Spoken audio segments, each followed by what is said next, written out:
And welcome. Thank you for joining us. You're listening to the Beyond 50 radio program. I'm Daniel Davis, and I'll be taking you on an interesting journey today about something that probably some of us think we know a lot about, but with today's information, I don't think we really got the full scoop. With today's elections finally over with, Barack Obama is now President-elect of the United States, and a lot of promises just like other campaigns before. What are we going to do to balance the budget and to help the citizens of the United States keep more of their money? Well, the question is while we're paying all this money out in taxes, where does the money go? Interestingly enough, that's the title of a new book that's out by our guest joining us today on the Beyond 50 radio program. Scott Biddle is joining us on the program along with Gene Johnson, and he is an award-winning journalist and an executive editor of Public Agenda Online. It's a public affairs website twice nominated for the prestigious Webby Award, and also Gene Johnson, who is the executive vice president of Public Agenda and a founder of the website as well. She has written on public opinion and current issues for dozens of publications ranging from Education Week to USA Today. And they're joining us on the program to talk with us about where our money goes once the government gets a hold of it. And I'd like to welcome both of you here to the program today. Well, thank you. Thanks for having us. You bet. Now, I'll tell you, this is certainly a fun, eye-opening book because as I was reading through it and I started thinking about the presidential campaigns in the past, you tend to hear the same rhetoric over and over, but nobody really seems to get deep into the issue. Now, why do you, either of you, whoever wants to tackle this first, think that is? Well, I think it's politics as usual. It's usually a lot more popular with the voters to promise tax cuts and promise more spending on all the things that all of us want government to do, and to leave the attention about the red ink until later. And I think the way that Scott and I talk about this is a problem where it takes two to tango. We have elected officials and politicians sort of gliding over the bottom line, and I think unfortunately voters have been very willing to believe that we can keep cutting taxes and keep raising spending, and that somehow we'll get by with it. And of course, that's just not possible. I just can't help but laugh about this because while we were watching the campaign, this had to be one of the most longest presidential campaigns in the history of campaigning, I guess, is when the budget was brought up. Sure, we talked a little bit about funding in the war in Iraq, which, believe it or not, most people feel is the biggest reason for our deficit. And interestingly enough, you point that in the book, that's only a small or relatively decent size of the pie, but it isn't the slice of the pie. So let's talk about why the government collects taxes. I mean, I'm sure a lot of people understand this, but the way that you lay it out so that people understand this a little bit better and how the money is used. Well, I think one of the things that's important to understand, or that helps understand this, is just to kind of look at the pie chart of where the federal government spends its money. And when we go around and show this to people, they're always really surprised because the fact is the federal government spends 2/3 of its money on just 5 things. Mm-hmm. Social Security, national defense, Medicare, Medicaid, and interest on the national debt, the money we've already borrowed. Everything else, from office chairs to the space shuttle, is only about 30% of the budget. And yet that's the part of the budget we argue about all the time. That's the part where we talk about cuts or increases. Meanwhile, programs like Social Security and Medicare and interest on the debt are essentially on autopilot. They don't get reviewed. They're driven by formulas, and they just keep going up. You mentioned the issue about what the war in Iraq is costing, and, it's a ton of money. As we point out, it's not the sole problem. One of the little factoids that just amazes people when we go out and talk is that we actually are spending more every year paying interest on the debt, our $10 trillion debt, than we're spending on the war in Iraq. And we don't even talk about that. Wow. It is a wow, isn't it? It's just to think of all of that money going to interest on the debt. And I think the other thing that we always point out is that actually the U.S. government has been in the red for 31 out of the last 35 years. So, this is not, you can't just blame the Bush administration. Right. You can't just blame the Democrats. This has been, business as usual for a long, long time. I think what's really interesting, Scott and Jean, is that as you watch TV, you watch the news and then you listen to the talking heads on the radio, it's funny how much they volley that back and forth. Well, no, it was their fault. No, it was their fault. Well, their fault. And they all seem to have compelling reasons for why they can blame the other guy for what's going on. And what's funny about it is that we're really in this all together. And that's the thing, is that we just kind of, I think, as American citizens, I think a majority of us really go on autopilot, and that's where all of the information we get about all this comes from, is just these end resources that aren't accurate by any means. So this is what I like about this book, is where does the money go, is that you discover, okay, how the government's using their money, and then you also offer or, try to allow people to come to their own conclusions about how they can resolve this problem. And it certainly doesn't start with just electing a new president, because this guy's got a lot of work to do, so to speak. Absolutely. And one of the most striking things is, in just the few months since the book has come out, the situation has gotten much, much worse. Okay. The global financial crisis has really done a number on the federal budget, and the necessity for a bailout and possibly a stimulus package on top of that, and the fact that when the economy goes down, tax revenues to the government go down too, means that the deficit has gotten much worse. Last year, it was a $200 and some billion deficit. This year, it went up to $400 billion.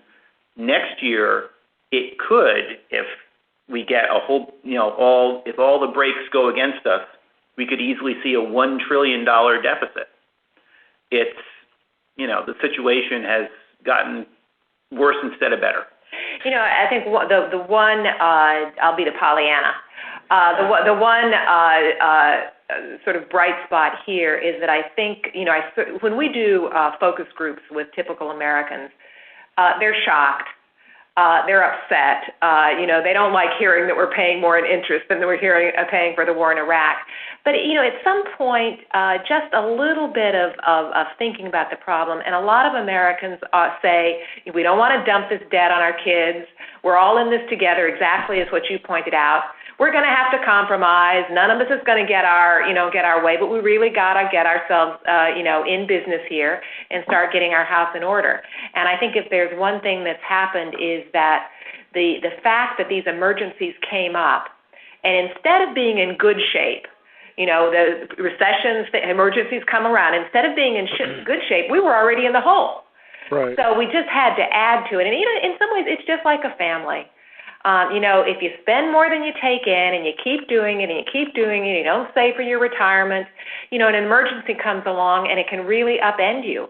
And you just have to be, much more practical about, we can raise taxes, we can cut programs, we can do some of both, but we can't keep going on the same way. Mm-hmm. Now, here's what's interesting. When we talk about the slice of the pie, we talk about how the government spends its money. Now, there are a lot of programs that the government can say, well, we'll just go ahead and pull this for now. I can't remember what the term you used for those particular programs, but you take a look at the solid programs that the government must pay. Social Security and Medicare are those two that are just solid there. Now, let's explain how those were enacted and how those are being paid for today, and why this is becoming a very alarming burden. Because a lot of people, when you talk about, God, we're in this deficit, it's because of that darn war in Iraq. It's almost consistently across the board. And I'm thinking, where did you guys get this information that you're so sure that that's where all of our money is going, and that's why we're in the mess that we're in? Well, I think that Social Security and Medicare are, from everything we see in public opinion polling, they're two of the most important programs to most Americans. They're broadly supported. Millions of Americans depend on them, and millions more Americans know somebody and dearly love somebody who depends on them. But when they were set up, they were set up as pay-as-you-go programs, so that back in the day, when Roosevelt set it up, the people who were in the workforce paid taxes so that people who were older and retiring could get Social Security benefits, and later on Medicare was developed. The problem we have is that for a number of years now, we've had this huge baby boom working and paying. And so there was money there going into the system. Everything was just fine. Now we have this huge baby boom about to retire, I'm in the baby boom myself, about to retire, we're about to get older, we're about to start driving up healthcare costs, and there are fewer people in the workforce to support these payments. And all of the experts, left, right, center, Republican, Democrat, use one word basically to describe these programs as they're set up now. It's unsustainable. Mm-hmm. We have to look at them and adjust them, or, being a boomer, they're going to fall apart when I'm in my 80s and I can't do anything about it, or we're going to just put crushing taxes on our children, the generation coming up behind us. And one key factor here is, in addition to the demographics, in addition to the baby boom, is the fact that healthcare costs are just going up overall in our society. Every year, healthcare costs go up 6 or 7% without fail. And that adds on to the cost of Medicare, even besides the fact that there are going to be more people getting Medicare. And living longer. And so when you look at the long-term problem of the federal budget, Medicare is actually the biggest problem by far, because it has both those problems coming together.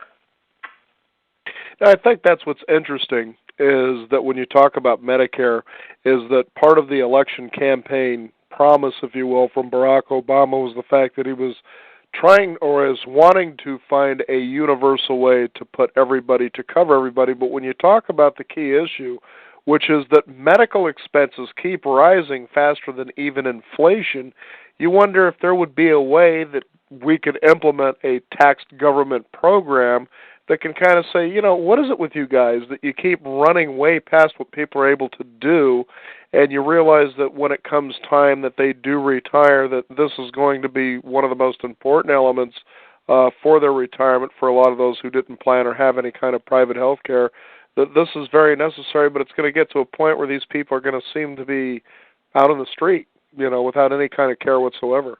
Well, I think that, the point that we have with healthcare costs is that it's a terrible problem for Medicare. It's a terrible problem for American business. It's certainly a terrible problem for anybody who's unfortunate enough not to have insurance. So that, one of the things that we have to do, in addition to thinking how this government program works, is to really address that problem of rising healthcare costs. And we don't talk much about that. We talk about expanding insurance. We talk about, maybe how to make the services better. But I think all of us have a stake in looking at the healthcare system and finding out, is it as efficient? Are we using the money well? What can we afford to do? What does the insurance system and government pay for? What do we assume responsibility for ourselves? And it's sort of undiscussed. It's just kind of left out there in the air.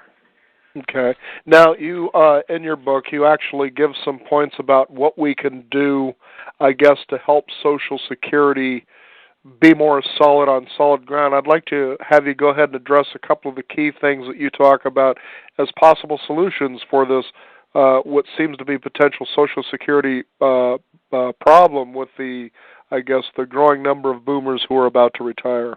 Well, I think that we actually outlined 14 different ideas for addressing Social Security and Medicare, and I think the unfortunate thing is we probably won't get away with just doing one of them. We'll probably have to do a number of things to fix them, but, in some ways, it's not rocket science. There you have, one of the ideas, it's not a popular idea, but I think it's something we want to think about, is pushing back the age. Mm-hmm. You can start collecting some benefits at 62, full benefits at 65, or I guess it's 66 now. The system was set up when people didn't live too much longer than that. And, now, of course, we're living much, much longer. So that's an option. Social Security taxes are not actually collected after somebody earns a little bit over $100,000 a year. The rest of it, they get the rest of their paycheck for the rest of the year without Social Security taxes being taken out. Mm-hmm. Maybe we want to look at that. Everybody gets Social Security. Anybody who pays into the system, Bill Gates, Oprah, no matter how wealthy you are, if you paid into the system, you get your benefits. Maybe we want to look at adjusting that. But, I think that sometimes it's a frightening topic. But, I think we found when you actually start looking at the little things that you could do here and there, a little of this, a little of that, there are solutions that most Americans, if they have a little time to plan and they know about it, know it's coming up, probably are going to be able to live with. And I think for a lot of us, it's so much better than having the system being in jeopardy. I think most of us would rather tolerate some changes now, let us get ready. You don't want to have it be at risk when you really, really need it. Mm-hmm. I think what's funny when you talk about in your book that a lot of people, and I've even heard this, is they discover, well, the government's using my Social Security money that I've put in there. They borrow it for whatever reasons they decide they need to use it for, but that's the way I guess they consider it. But then you hear the argument, well, why don't they just let me keep the money and let me invest it? And I thought to myself, what's funny is you point out, well, if that's true, then why did they create the system in the first place if people think that they can manage this all on their own? Yes, exactly. I mean, it's, and I think one of the things the events of the past couple of months have done is I don't think there's going to be a great deal of talk in Washington about private investing of Social Security money for a bit because that doesn't, people looking at their 401k statements and not being happy. But I think it is kind of this fundamental issue about what do you want the government to do, and how do you want it to help senior citizens? And this has been set up as a base kind of level of income. It was always intended to be a supplement in addition to your private savings and a private pension if you had one. And, of course, for many people, they're dependent on Social Security. It keeps a number, a surprisingly large number of senior citizens out of poverty. So stabilizing it is really a critical need. I think one of the things that sort of depresses me is when I think most people in national politics understand that changes have to be made to Social Security. It just financially won't work out unless we do something. Mm-hmm. And yet sometimes it becomes a political football. And somebody, suggests the most modest change in Social Security, and it's, Senator so-and-so is against the elderly, da-da-da-da-da. Right. Exactly. Somebody has a solution, yeah. Yeah, the most modest little, increase in revenues, and Senator so-and-so is going to raise your taxes. Right. And, we need to have a sensible discussion about this. And, based on the research that we've done, I think most Americans, once they begin to kind of look at the picture, people are willing to compromise. They don't, they don't want to leave older people without the income they need, and they want the system there for themselves and their loved ones when they need it. Mm-hmm. I think what's interesting when we come to a new campaign is that we need to eliminate people being able to volley and sling mud and tell half or partial truths. But then it's also up to Americans themselves to actually go out and find out what is the right information and what can they do. Now, let's take a look at, for instance, one of the other little fears that seems to ripple through a lot of Americans. And these were people that I've been around, and then they get their same resources. Oh, I've seen it on TV, read it in the newspaper, caught it online, whatever the case is. And that is our debts to foreign countries. Now, let's talk about that particular issue here because, as you said, that we're funding more on the interest to these loans than we are for the war in Iraq. Now, that isn't something you hear a whole lot of, and it certainly wasn't brought up too much as far as I can remember in the campaign. No, exactly. And, our national debt is now past $10 trillion. Okay. About a third of that is held overseas. And there are several countries that are large holders of it. It's really everyone who thinks treasury bonds are a safe investment. The top three are Britain, Japan, and China. And China is the one that gets the most attention because obviously we don't have that many political arguments with the British or the Japanese.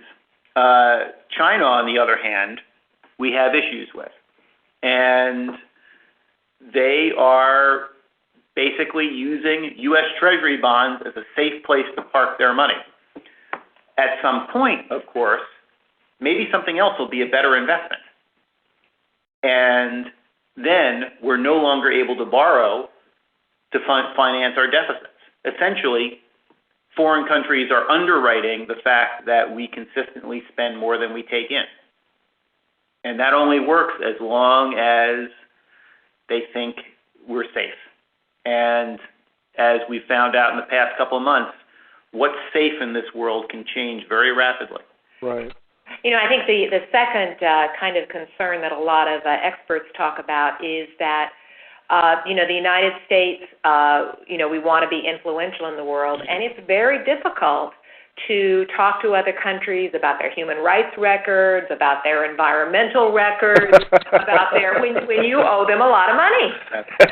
I found that funny when you put that in your book. I was like, we're going to go and talk all this trash, but then we owe them billions of dollars. I mean, what kind of self-righteous position are we taking here? You can try that in your personal life. You can borrow money from somebody and then try and lecture them on how they live, but it usually doesn't work out very well.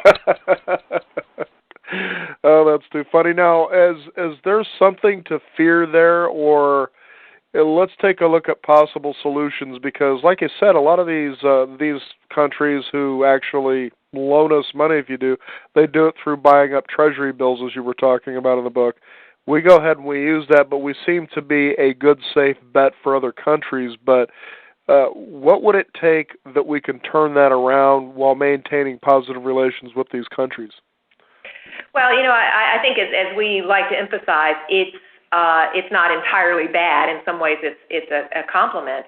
But to me, the solution is that we need to work ourselves out of the current unpleasantness in terms of the economy. But once the economy turns around, we really have to get serious about cutting back on our deficit spending. We've allowed our leaders to borrow money. And therefore, they don't have to come out and tell voters the truth. And the truth is that you cannot, keep lowering taxes and fund everything Americans say they want according to public opinion polls. So, in some senses, I think we really just have to we have to be a lot more skeptical about what people who are running for office tell us. And it's not just the president. It's members of Congress as well. Lots of times the president makes the budget and it goes to Congress and it gets even more out of balance. So, I think we just have to, one of the things I like to say is I would like for us to get to the point where when people come back to their state or their district to run for re-election, that we really hold their feet to the fire. Did you do something about stabilizing Social Security, or did you just get up there with business as usual? Did you do something about reining in health care costs, or did you not address it? Did you vote for a budget that's not going to be balanced? We don't like that. And, instead we let them get by with it, and we don't really make demands of citizens.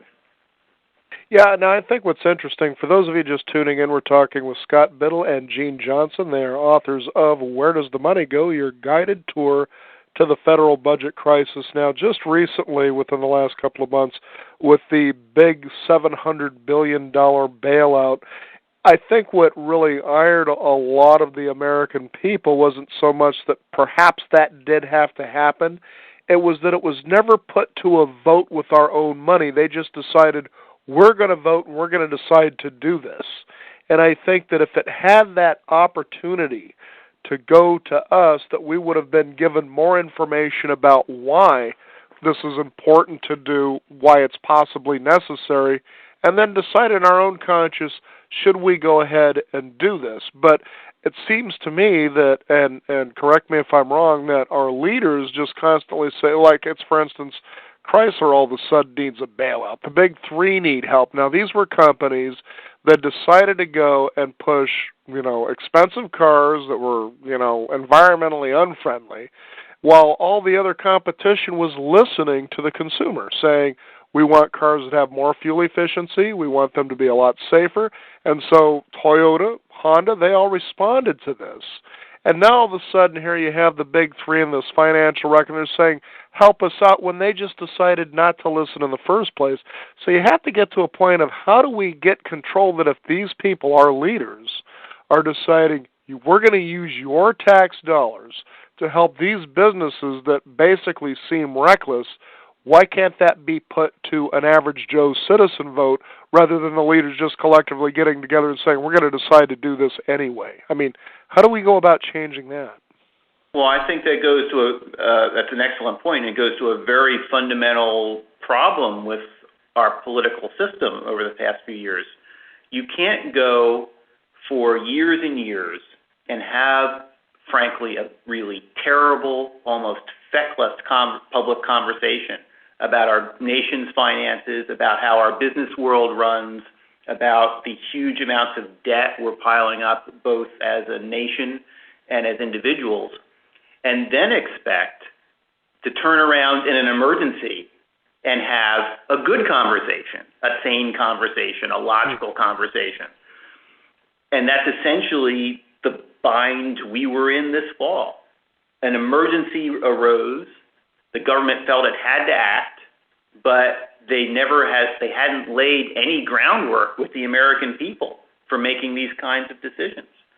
I think what we need to do is to go back to a system where, for a start, our political leaders are honest with the public about what our financial situation is like, and start building more from the ground up.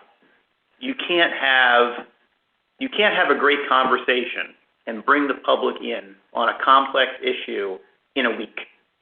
You've got to work on it for years. You've got to work on it day in, day out, building that kind of honest rapport, and listening to the public and telling the public the truth. I think the American public does not really keep an eye on what their government spends to any degree. And in the instance of the bailout, it's more painful because we feel like we have to bail out people who were cleaning up while the cleaning up was good, and we're sitting here holding the bag for them. But I think that the larger point is that we have let leadership in Washington get away with a kind of a bottom lineless look at the public's money. They've borrowed from the Social Security Trust Fund. We actually have a system where there's not really any particular day when Congress sits down to see whether spending matches income, like a family would. I mean, you look at what the income is and you say, well, this is sort of what we're going to spend. We don't do that. We don't have a system in Congress for actually coming to the bottom line and acknowledging that we're going to go over. We allow the president to submit supplemental spending bills for things that, like much of the Iraq War, was funded with these supplemental spending bills that, kind of just soften the cost because you're voting for $70 billion as opposed to voting for well over $100 billion. There are lots of little tricks that allow the spending to look, kind of glide by the voters' eyes. And then I think we have to take responsibility as well. Because a lot of Americans can't be bothered to pay attention to these issues. We actually tell a story in the book about the campaign in 2000 when Al Gore was talking a lot about a Social Security lockbox. He was upset that money was being taken out of the Social Security Trust Fund and used for other purposes, and he thought there ought to be a lockbox, and if money was paid into Social Security, it should be kept for the big boomer retirements coming up. And the comedians were making fun of Al Gore talking about the lockbox, and we tell the story about a focus group that was held during one of the debates, and they said that a lot of the voters were bored with this. Why does he keep going on with this? So, sometimes I think that we have to take responsibility for our own kind of cavalier attitudes about this. Mm-hmm. Now, we have a guest on the line here, Mason Ford. You're on the Beyond 50 radio program. Did you have a question or comment for our guest, Scott or Gene? Mason Ford, are you there? Okay, I guess he was dialed in, but just was kind of clueless there. So anyway, we're starting to run out of time now. Let's talk about possible solutions. Now, what I noticed was really interesting is that in your book, well, as Obama was making his campaign promises or saying that what he wanted to do, one of the key elements is that he wanted to tax or increase taxes on people bringing in income of $250,000 or more a year. Now, in your book, you said there was a time when the tax rate on incomes that high and higher was about 95%. Now, did I misread that, or was that the case at one time? Tax rates on the highest income earners are at historic lows. Right, because you said it dropped from 95 down to 30. Well, and I was just alarmed, and here everybody's grumbling that Obama's saying, hey, look, let's go ahead and do this. We'll try to, keep taxes reasonable for the people who are in the lower income brackets. But really, as you've been saying, this is one of the only ways we can see our way out of this problem. And you were actually very encouraged to say that if Americans were just fed the real deal, and if they knew their officials wouldn't just go off and do whatever they wanted with the money, that they knew that they would be accountable, that probably a lot of Americans wouldn't mind a tax increase if it would help balance the budget and create surpluses. I think that's one of the strongest things we've found in the public opinion research we've seen on this and the focus groups our organization has done. People, once they know the scope of the problem, they're willing to consider tax increases. They're willing to consider spending cuts.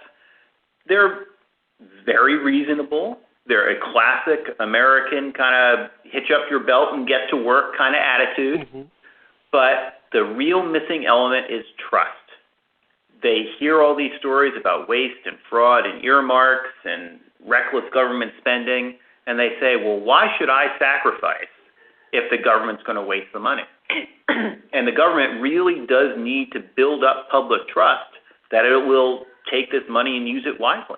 I think one of the worst things about earmarks, which irritate everybody, if you look at the budget as a whole, it's just a sliver. It's in Washington, all the earmarks added up together are just a sliver of the federal budget, but they represent to people a kind of a misuse of the public's hard-earned dollars. And I think that as much as Americans are willing to consider some tax increases to solve the budget, we have to also get the spending in line. I mean, when people are working hard for their money, when we're in debt, when we have future needs coming up, we can't have a wasteful, lax government that isn't minding its P's and Q's and is paying for things like the Lawrence Welk Museum and the Teacup Museum basically with red ink. Those may be popular in the towns where they are, but they've been paid for with the nation's credit card. And so even though it's a small amount of money, we really need to get things much more tightened up on how we spend and assessing that we're using our money wisely. Yeah, nothing like a few $1 million for grasshopper research, I always say. Well, this is definitely a subject. I would like to encourage the producer down the road to have you both back again, because this is something that 30 minutes, you could just touch the surface of a lot of things that we can make people aware of what to do. But clearly, it's funny because the government habits have to be the same as the habits the citizens have. And it seems that we're both doing the same thing. We're spending more money than we're bringing in. And I think that it's about time that maybe we start reconsidering even what Jimmy Carter was saying toward the end of his very troubled presidency, is that he needed to encourage Americans to begin living within their means, not going beyond that. And then what happened? Ronald Reagan came in and said, forget all that, man. Just have everything you want and have it now. Don't worry about it. There is no future, that kind of a thing. And to really turn these things around, and I would really like to open the opportunity for the both of you to come back on our program again. Be delighted to do that. It'd be a pleasure. Yeah. You bet. Again, the book is Where Does the Money Go? And Scott and Jean, why don't you go ahead and give out a website so people can find out how they can arm themselves with true valuable information rather than something they catch on a network, newspaper, or magazine. Sure. Our website's www.publicagenda.org. And in addition to the federal budget, we have information on more than 20 different public policy issues that the government's dealing with and that people can inform themselves on. Very good. Well, Scott Biddle and Jean Johnson, thank you for joining us here on the Beyond 50 radio program today. Thank you for having us. You bet. It's been a pleasure. Well, there it is, folks. It's up to you to take responsibility. You know, it's not just about our government officials overspending, but it's also us about holding them accountable. But I find that it's kind of difficult that you can go out and find somebody else to make accountable for being an overspending and under-earning when perhaps your habit is the same thing as they had mentioned, Scott and Jean, earlier. You know, it's kind of hard to go to China about their humanities when we owe them so much money. You don't go and tell somebody how to live when you owe them money. Well, joining us here on the Beyond 50 radio program today is an expert that we've had on our program a good few times, and it's always exciting to talk with her. And joining us today is Joan Sotkin, and she is the author of a wonderful book simply known as How to Strengthen Your Money Muscles. And she's going to talk with us today about our relationships with money and probably maybe kind of clear up some of the mess that we're seeing and get a clear understanding of possible solutions, just as we were talking about earlier. And Joan, thank you for joining us here on the Beyond 50 radio program today. Great to be here with you today. So what did you think about what you were hearing as you were waiting in the wings there? Well, there's no doubt about it that we're in big trouble, and we have abdicated our responsibility. We assumed that Mommy and Daddy were taking care of us, and they didn't in real life, and they're not now. And we have to take responsibility. And I'm someone who is a perennial optimist. So when anything is happening, I say, what can I find in the current situation that's good? And how can I use it to my advantage? And I just came from a luncheon with clients of a financial advisor, and we were talking a little bit about this, and agreed that there really is going to be a positive outcome from what's going on in the markets now, because people are having to pay attention. They're having to understand where their money is going and what they're doing with their money. They're going to actually have to learn financial management skills. You know, there's all this prosperity stuff around, and it's about getting rich and being a millionaire, but people have, gone for the fantasy, but they haven't bothered with the details. And the details are about counting your money and being careful and learning how to spend and how to manage your money and how to save. The fact is you can't get wealthy unless you spend less than you earn. That's the bottom line. So the good news about what's going on now, it's going to wake people up. And if we're not awake, then we can't kick our representatives where it hurts them. And that's what we have to learn how to do. If we understand what's going on, then we can demand different behavior from our legislators.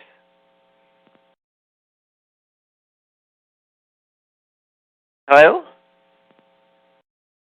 Are you there? I'm sorry, Joan. We just had a slight temporary bit of difficulty there. I'm back again. Okay. Did you hear what I said? Yeah, no, I heard everything you were saying. You were talking about how people, they want to prosper, but the bottom line is in tough times what they need to learn how to do is manage their finances, not spend as much to live with. Well, let me correct that a little bit. Okay. It's the bad times that it's going to teach us how to do it. It's the good times when you have to be able to do it. Right, exactly. Now, what I was about to say was the fact that I was listening to a radio show host, I think it was last night, and they were talking about all the Americans that were losing their homes to foreclosure and how sad that is that they got to the point, for many of these, this could have been their first home, is that now their credit is going to suffer because of that. And the big discussion was actually about the credit scoring companies and how they were saying, it's kind of interesting that here an average American goes up, pursues the dream, things turn sour, they end up foreclosed on their home, and now their credit has just been kind of killed for quite some time, yet the government can continue to get a clean slate. Now, do you find that should be kind of good for a citizen as well? I mean, that credit kind of makes things a little messy there? Well, we're in a messy situation, and the people in charge of the money are taking advantage. It's like with this $700 billion bailout. They don't know what they're doing. They spent $250 billion, and no one knows where they spent it. That's our fault. We have not held the people in Congress accountable. I think I don't believe in blaming. We're part of the story. Sure we and are. The question now becomes, what can we do so that we can be comfortable, and how can we network with other people to create a stronger foundation for ourselves. It's a wake-up call. And we could spend the rest of our lives blaming and deciding why this happened and everything else. The question is, what are you going to do today? What are you going to do today so that this doesn't happen to you again tomorrow?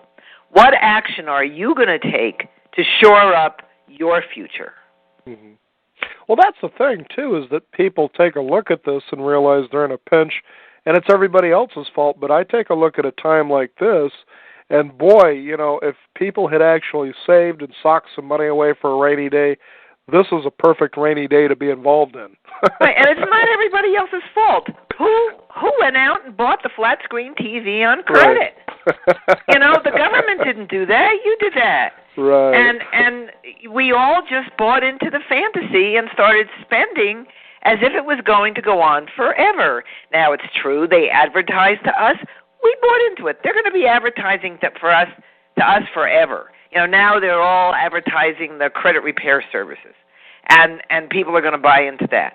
And you just have to learn discipline. It's something that seems like a foreign concept, but you have to have discipline. If you're going to use credit, you have to know what you're doing, and you have to be willing to take the risk. And if you don't know about risk and risk aversion, then you shouldn't be using credit. So it's not everybody else's fault. I think that part of the problem was that we bought into the idea that everybody should be homeowners. I don't think that's true at all. I'm living in a house now. I got started late in life, and this was my first house. And I realize now that even though I could well afford the mortgage payment, that I did put $300 to $500 a month away just for house repairs. I've been in the house now for 10 years, and it needs a roof, it needs stucco, the porch is falling apart, so I actually have to put $30,000 more into the house. Now, as a first-time homeowner, no one said to me, Joan, here's your mortgage payment, and here's what you have to put aside so that you can maintain your house in the long run. They just wanted to sell me a house. Right. So even though I could afford the mortgage payment, no one said to me, can you also afford the upkeep? So we need to educate the public. That's one of the things I try to do. In my book, Build Your Money Muscles, I'm trying to teach very basic skills and helping people understand their reluctance to actually do what they have to do to take care of their money. Mm-hmm. And it doesn't, blaming other people is not going to accomplish a darn thing. You have to be willing to say, what can I do today to make sure that this doesn't happen to me again? What's interesting is that people see this as a very troubling time. They think, money's going to begin to run out. But I can see where this can kind of take all of us to a ground zero point to kind of say, okay, let's just dust off everything here. Let's heal the wounds. And now let's rethink, how did we get in this mess and how are we going to get out of it now? Talking about developing new financial skills, which is one of the areas that you enjoy teaching and sharing with people. Now, where is a good place for a person to start? Well, the first thing is basic financial skills, like writing down your money, everything you spend and earn. People, and if you have a hard time doing that, it's because you're bringing a lot of feelings like shame and embarrassment to your money. And so you get to deal with that so that you're just seeing money for what it is, which is just a bunch of numbers. It's a matter of really understanding what money is about. Today I have a show on blogtalkradio.com on Fridays now, and I coach one person in the second half hour.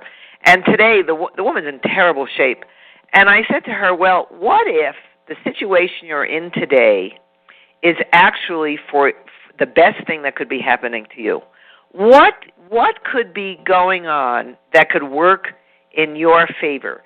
So what we looked at was how much fear she has, that fear is blocking her from meditating and from getting those messages that used to tell her what she should do next. So I said, well, maybe you're learning how to get rid of fear, so that's what you can teach to someone else. And it just gave a whole new way of looking at her situation.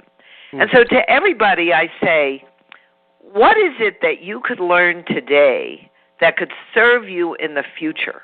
If you give up your resentment about what's happening and you give up feeling like someone's victimized you, and you say, okay, what can I do for myself? So you start with learning how to take care of your money and just learning about the world of money. And also, when you start writing down your money to see where your money's going, and what's good about not having a lot of money is there's not a lot to pay attention to, and then to decide what you want to spend your money on. It's about a matter of being able to make financial decisions. Mm-hmm. Now, of course, people have many excuses. One of them they may say is they're not very good with numbers, probably not good with math. When they have excuses, when they decide, well, maybe this is a direction that I want to be coached, or I want to read this book and turn things around, but then these excuses begin to pop up. What do you think that is? It's normal. People are trying to protect who they've been, and there's a fear of the unknown when you go into things that you're not familiar with. I have this new thing called the Build Your Money Muscles for Financial Strength and Security. It's a 6-month program, very affordable, and each month there's 2 audios and a workbook and a whole bunch of extra stuff. In the second month, one of the things I do is give exercises for awakening your left brain, which is the part of your brain that works with numbers. If you're not good with numbers, then you can learn to deal with numbers. Mm-hmm. And it's fine. If you want to use that excuse, my theory is, if you want to use that excuse, fine. That's your choice, and you get to stay where you are. Mm-hmm. If you want to change, no magic wand is going to come and wave over you. There is no, bibbity boppity boo with the fairy godmother's not going to come and touch you on the head, and suddenly you're going to be riding around in a golden coach. You have to create your own golden coach. You have to decide what matters to you. I think what's beautiful about what's happening now is people have to decide what matters to them and what their real values are. Mm-hmm. Very good point. It's interesting, too, because I found that as I began to read more and more about money, as I began to look at the past me and how I was with money, and I realized that just what you said, sometimes a lot of people feel a sense of shame, like, well, why did I do that? How did I get myself into this mess? And many people don't have the courage to say, I did this. For instance, bankruptcy or foreclosure are shaming feelings because they felt that I should have known better, I did know better, but I did it anyway. And I just don't want anybody to know that I made a mistake like that. But the courageous journey is being able to face up what you've done, and as you said, what are you willing to do different? Now, when you talk about dealing with financial fear that a lot of people are dealing with, how do you kind of get them to turn around on that and say, this is an opportunity for me to grow? Well, as I said, the woman this morning, she had $10 in her checking account and $20 in her savings account. She was scared. Right. By the time we were finished, she was really hopeful. Uh-huh. First of all, what people are afraid of is the future. And the future is a story you're making up in your head. And what if the future is whatever you think it's going to be? Do you want to focus on the loss and what you're not going to have, or are you going to say, I have resources. I'm going to be resourceful and dig down inside of me and figure out a way to make the money I need today. Our problem is we spend all this time in the past and the future, and we're not spending time in the moment. One of the things I suggest that people do is that they say, okay, what's the worst that can happen? And they actually write down the narrative as to what they think is the worst that can happen.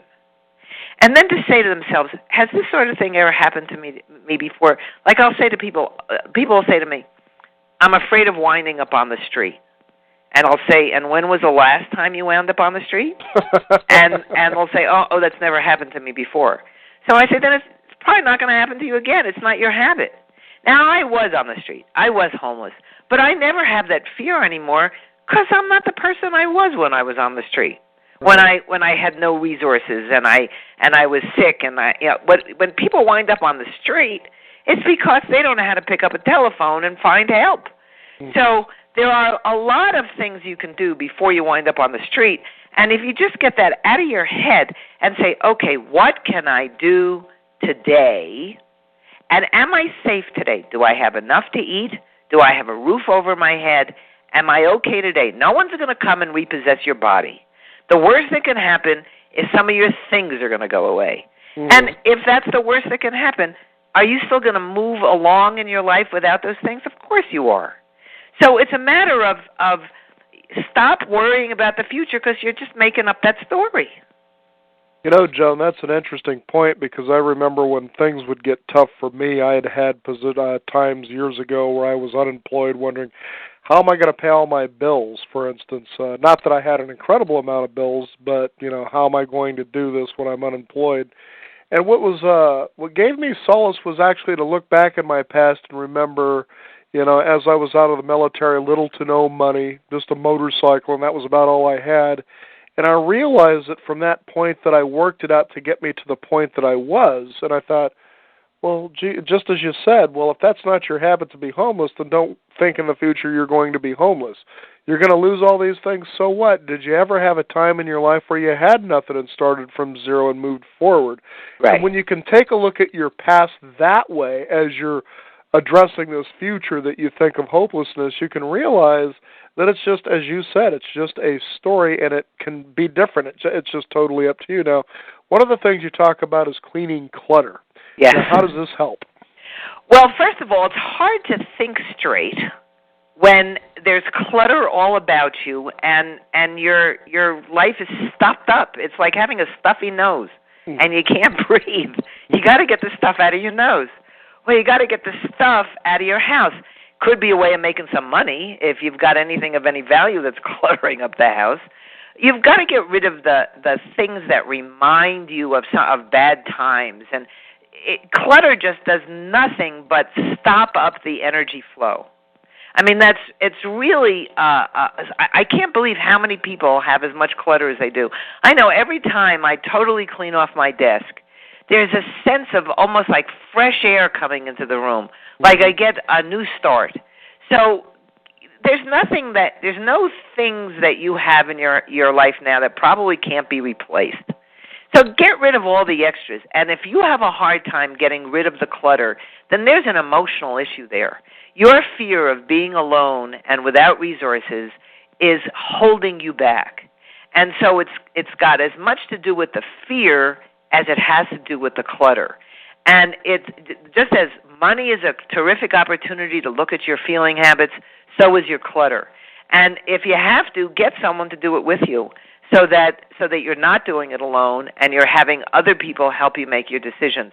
The key to all of this is connecting to other people.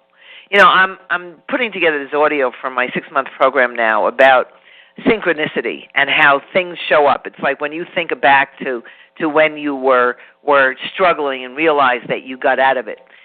Most people have had things happen in their life where suddenly something shows up or a person just shows up out of nowhere. Well, those things can happen over and over again. And if you remember what you can do rather than what you can't do, which is what you were saying before, I totally agree with that. And one of the things you have to do is clean out this stuff that's stopping up your breath of life. It's stopping up that energy flow that you need in order to move forward. Mm-hmm. Very well said, and I completely agree with that. Now, one of the interesting things that you talk about here, and I don't think we've actually ever covered this before as you've been on our program before, and for those tuning in, talking with Joan Sotkin. Her book is How to Build Your Money Muscles, and talking about our relationships with money and how we can move from a point of despair to prosperity, no matter where you're at. And now one of the things that I don't think we've covered, and I think this will be interesting, is about how we eat. And how does that affect our earning ability? Well, I'm allergic to sugar. And so when I was eating sugar, I was depressed, I had no energy, and I just couldn't, I was disabled. The minute I got off sugar and carbohydrates, I have a whole different level of energy. So your biochemistry affects your personality. If your body is very acidic or extremely alkaline, that's going to affect how you relate to the world. So that you have to actually have a an acid-alkaline balance. So if you eat a lot of protein, you have to balance it off with vegetables. And if you're eating a lot of sugar, that also affects your acid-alkaline balance. So that there are certain things that go on with your biochemistry that are going to affect how you are in the world and your energy levels. You know, when people make a lot of money, they usually have a lot of energy. They're ambitious, they have energy, and they're able to cope with things because their neurotransmitters are working properly. And all of that is about biochemistry. And your biochemistry is affected by what you eat, how you breathe. All the things that go into your body are going to affect the energy with which you approach your life. It's just interesting that when we have you on the program, that what you talk about when it comes to moving into prosperity in many ways is very different from what you tend to hear out there from everybody else who's pushing a book. You know, here's how you can get from $0 to $1 million in 90 days. And it goes on, and then people, they buy these books because what they're buying is hope. They're buying the fantasy. They're buying the fantasy. Exactly. But they're also still buying the hope that they can get out of the situation that they feel that they're so miserable in now. And just simply when you talk about, you know, eating well, for instance, breathing well, getting out there and moving, increasing your energy level, I don't remember that I've heard that much in those kinds of books. Well, you know, if your adrenal glands aren't working properly, you're going to have rotten energy. And if you're under stress and you're doing this fear thing all the time, you're hurting your adrenal glands. Mm-hmm. And it's so you need extra B vitamins during these times and extra C in order to give your adrenal gland strength. Our endocrine system is what runs us. You know, it's like driving in a car and putting your foot on the accelerator pedal and leaving it there all the time, full blown. Your car's not going to go very far. You're riding around in this vehicle that has certain needs, and if you don't treat your vehicle that you're riding around in well, you're going to get lots of pings, and you're going to spend more time taking care of the body than making your money. Now, let's talk about some other things people can do to establish a foundation of prosperity. Well, I mean, I think if they start with the how much time do we have? I thought we were almost... No, you still got about 10 minutes. Oh, okay, because I didn't know how long we were going. Yeah, that's prosperity. You know, people like me come along in your path, and you get 10 more minutes. Okay. So we balanced the budget on the Beyond 50 radio program. A little bit of time. The first is awareness. Mm-hmm. Awareness of your money. That's the most important thing, is writing down your money. You can't make money unless you know how to manage it.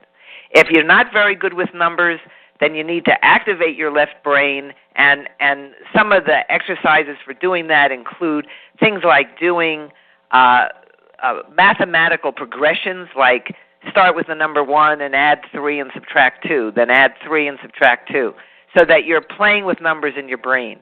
And it's like building up a muscle. This is about building up your money muscle. Mm-hmm. So you've got to actually start lifting the money. You can do things like imagining yourself in a very different financial position. Supposing someone handed you $10,000 today. What would you do with that money? Now, most people think about how they're going to spend it. Now, I say, what are you going to do with it? What account are you going to put it in? How much are you going to put in your checking account? How much are you going to put in your savings account? How much are you going to put into an investment fund? In other words, to get very real about the numbers. People think about $1 million. You know, that what you said, all that teaching, that's about $1 million. Do a treasure map, say affirmations, and you're going to have $1 million. What are you going to do with $1 million? How much of it is going to go to taxes? If you're not going to take care of it yourself, who are you going to hire you to help you do that?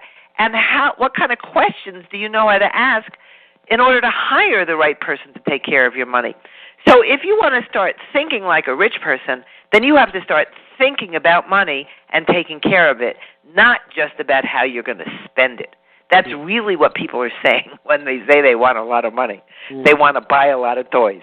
So, and they don't realize that when you have $1 million, there's a lot of work that's involved with that, because if you don't take care of it, it's going to disappear.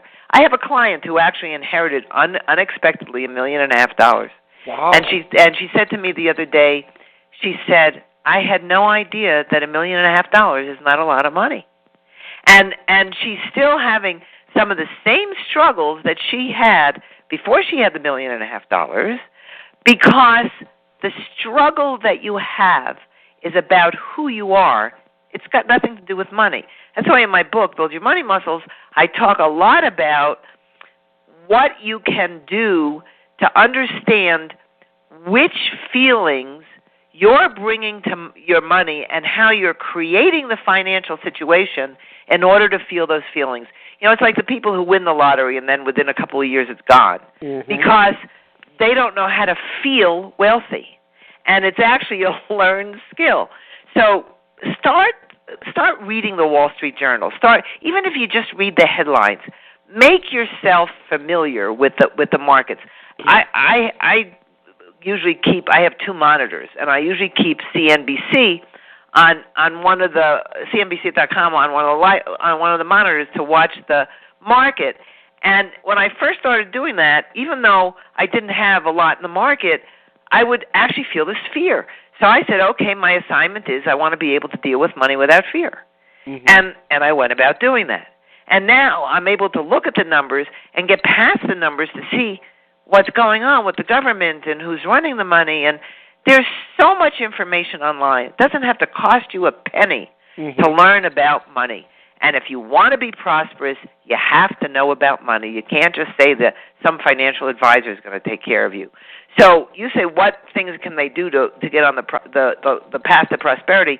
I just gave you something that could take a year, but you got to start today. And even if you just start reading the headlines and realizing that these corporate stories, they're just like human interest stories. You know, there's people involved. I love to watch C-SPAN. I was watching one of the hearings last night on the hedge funds.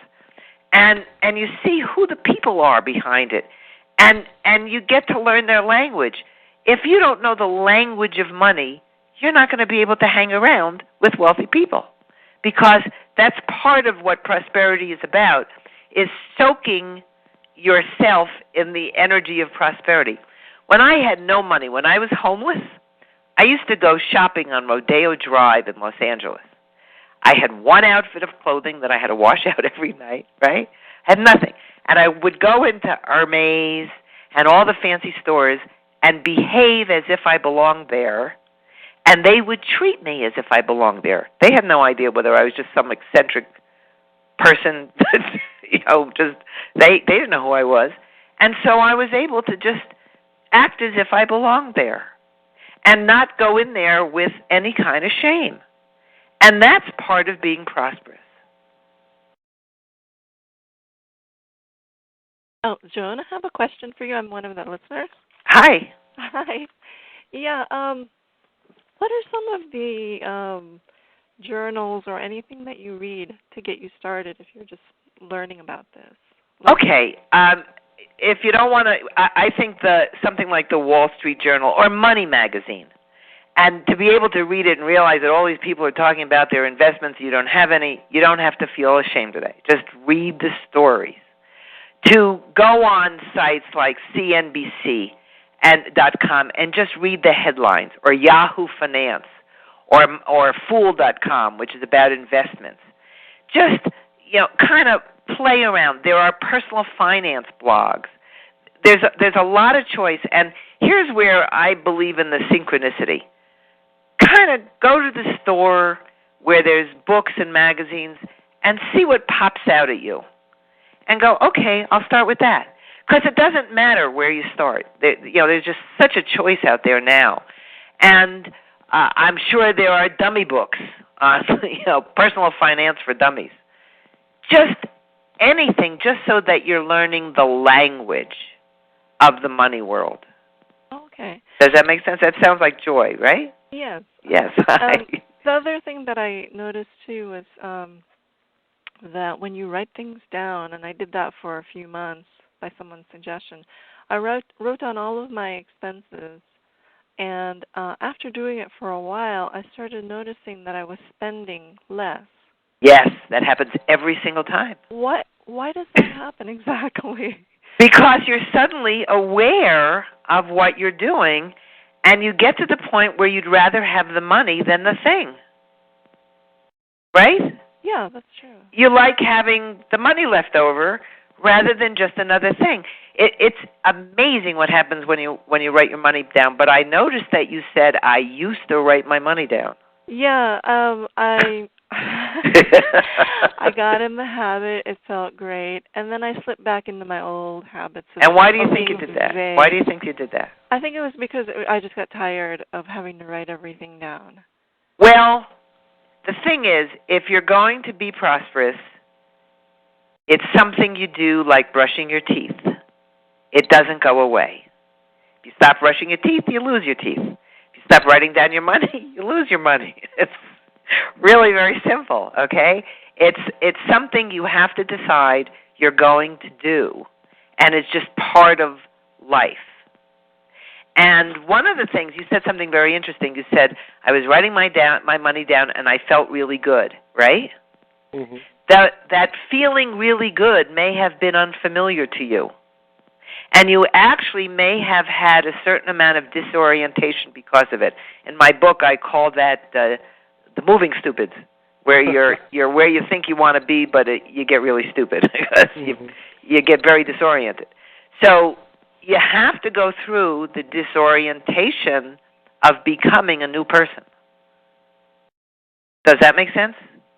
Yeah, absolutely. That was a very good question from Joy there, because I was thinking the same thing I remember the last time we called, is that sometimes people will save money, and I mean, this was even in my own situation. I'll get a nice little bit of savings, and then all of a sudden something happens to take it away. Right, right. And you suggested it. It's funny because I started thinking, you know what? Now I get to a point where I'll save the money, and then I'm just waiting for something to happen, like I dare you. And it does. Sort of a thing, but it still happens. That's right. And I still end up getting my money kind of taken away, but now I don't sit sort of, I guess, depressed or upset or But let me ask you a question. Mm-hmm. Who do you think takes it away? Well, what I've come to learn at this point is I believe it's me. I believe my thinking sets me up for those circumstances to actually allow that to happen. Absolutely. You get what you think, and you are more comfortable losing the money than keeping the money, because it's who you know yourself to be. So the next time you get a pile of money, you get someone and you talk to them and you say, don't let me spend this until I talk to you first. Okay? You change the way you deal with the extra money.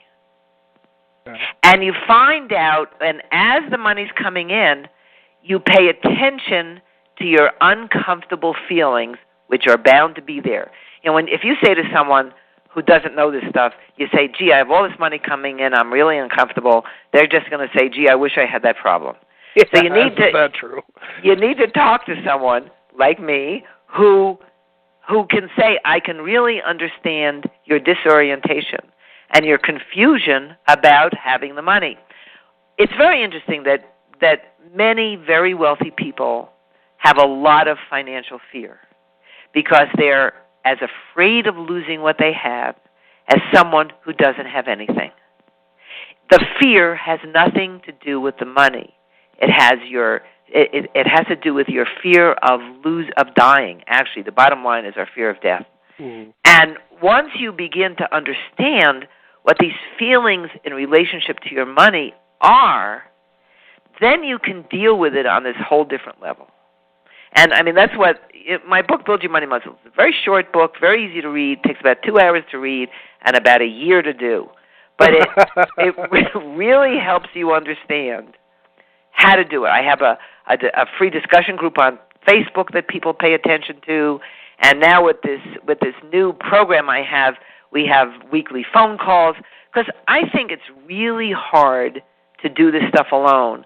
And if you're a couple, I consider that as one unit. In other words, you're playing whatever games you're playing with each other, and that's one unit. so that it really helps when you're trying to move forward financially to do it with other people.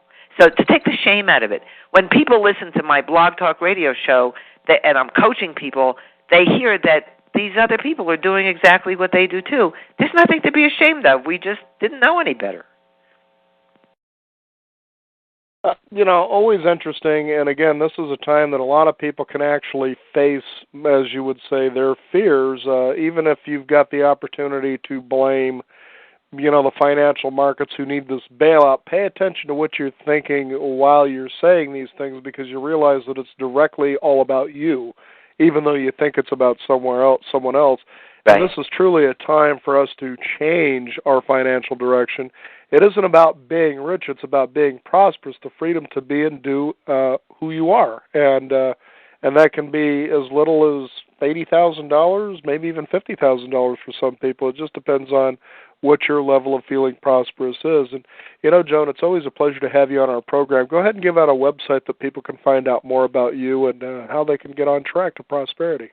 Okay, my main site is prosperityplace.com. The new program is at buildyourmoneymuscles.com.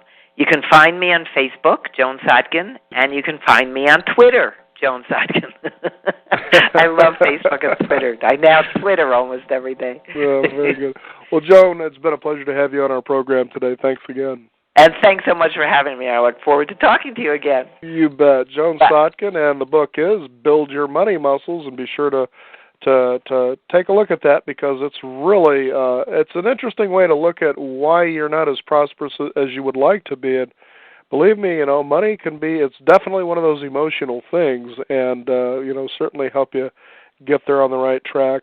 Would also like to thank one of our sponsors today, which is Science Formulas. If you're not aware, the human body is constantly exposed to heavy metal toxins.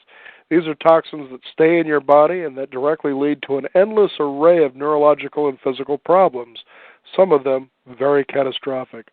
Shalorix is a delicious, all-natural, daily oral chelation supplement that comes in both caplet and liquid formulation that allows your body to purge these toxic heavy metals. So if you want to sleep better, clearer thinking, higher energy level, you just want a better sense of well-being, then be sure to get a hold of Science Formulas. Just simply visit their website at Shalorix.com, and that is spelled CHELOREX.com immediately, and read what Shalorix can do for you. I'm Daniel Davis. Thank you for tuning in. You've been listening to the Beyond 50 radio program. I'd also like to thank our guests joining us today on the program. Where Does the Money Go is the title of the book by Scott Biddle and Gene Johnson, and that's a guided tour to the federal budget crisis. Something for all of us, I think, to look into to see, what we're feeling and thinking about money. What a better way to look at it than that. And I also want to thank Joan Sotkin for joining us on the program, and again, her book is How to Build Your Money Muscles. Great stuff. Also want to thank our guest for calling in today. You're always welcome with your questions or comments to the Beyond 50 radio program. Simply visit us at our website at beyond50radio.com and sign up for our free weekly e-newsletter right there. I'm Daniel Davis. Thank you for tuning in today, and remember, live your day past halfway.